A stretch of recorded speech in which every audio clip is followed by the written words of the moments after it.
I'm Harold Farley. I've been scratchboarding for about 3.5 years. I'm going to try to show how I do rocks and trees, pine trees, maybe some fast water. It's a fairly simple approach to it. I do my trees and my rocks pretty much with the same tool initially. In my waterfall, I use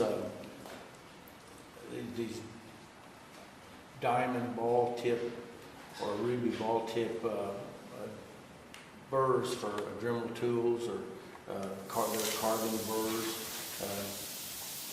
I do a lot of scribbling and then fine tune it from there. My rocks are made by texturing with one of these round balls, and I like the ball because you can go in any direction with it. It's not like a blade where you're restricted to one direction. You can texture, make circles, just about any direction you want to. It adds some nice unusual texture, and if you with the way they're set up, these little bits and pieces in here, if you rotate them a little bit, you've got different number of the little chips that's cutting into the board or scratching the board, and you're really not digging into the board that much. Mainly just trying to take some of the black ink off.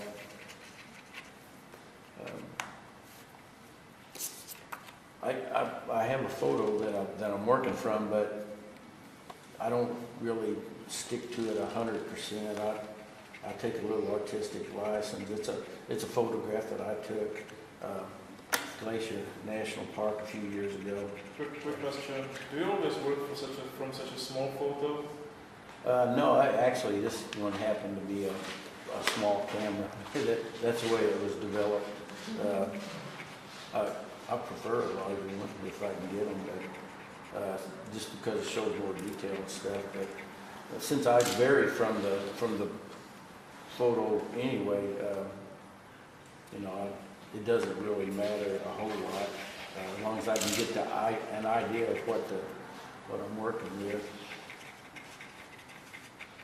Some of this stuff is in shadow. I would use diluted ink and to darken like most people do, to push it back, and but to get the texture in there first, gotta do a lot of scratching and rubbing. I initially put it in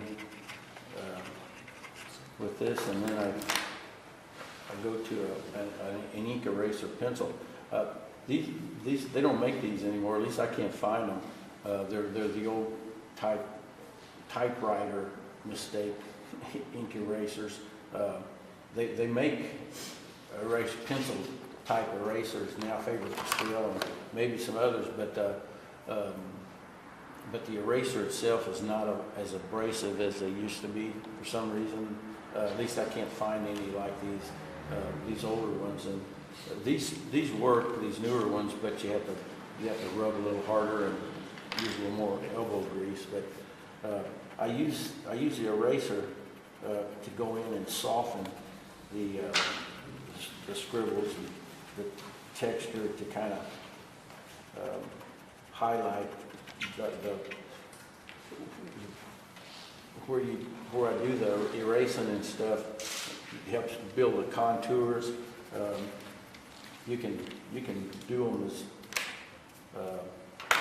as much as you want. I also will be working it with a blade a little bit to make it a little harder edged. But as it comes into the rock, I'll try to soften it a little bit more with the eraser. And it's funny. I just kind of stumbled onto the technique, but it gives a fairly good representation of a rock. At least some types of rock. I guess there's a lot of different kinds, but I guess you can adjust your texture method, whatever kind of rock you're trying to represent, but once you get a little bit of the area softened, then I try to go back in with a blade. It's getting kind of dull. So for every scratch you use different tool? Yes. I like a lot of tools, you know. It keeps my mind occupied, doesn't it? The bad thing, you know, is that you can go through a lot of these pencils, you know, pretty fast if you do a lot of rubbing. But I'll darken this rock with some diluted ink to kind of help separate it from the waterfall behind it. With the scratching and the blade on there, it will kind of keep it pretty bright. And rocks are, I mean, a lot of people say that they're difficult, and I guess they are to an extent, but they're mainly a matter of putting contours with your brights and your darks, leaving some areas darker than others, or you know, in your shadow areas, and highlighting the high points of the rock. Rocks don't have to look like anything. I can't, you know, I won't mess the eyes up and get them out of line, or get the nose crooked on it, you know. And if I do, you know, nobody will notice, hopefully. But that's basically how these rocks are made, and I tend to do it like, you know, fur or other things. I layer it. You can keep working these rocks down to putting cracks, other little highlighted areas, as much as you want to create a more realistic rock. And do you ink back at all? Yeah, I do. I'm trying right now. I'm just trying to get the basic edges to kind of separate it a little bit from the waterfall. I don't think it's got any mixed up right now. I don't know. It might have been Irvin or Maxine that. Oh yeah, That I want to get some. Talked about these little watercolor. What they're made for taking with you, putting water in them. There's two different kinds that I found. If you do like water-soluble colored pencils, you can use these to blend them. You can I keep diluted ink in it, like he suggested. You can put, if you have several of them, you can put different strengths of dilute, you know, stronger blacks in one, and mark them, and keep a water one to help blend it. And where did you find I got these at Hobby Lobby.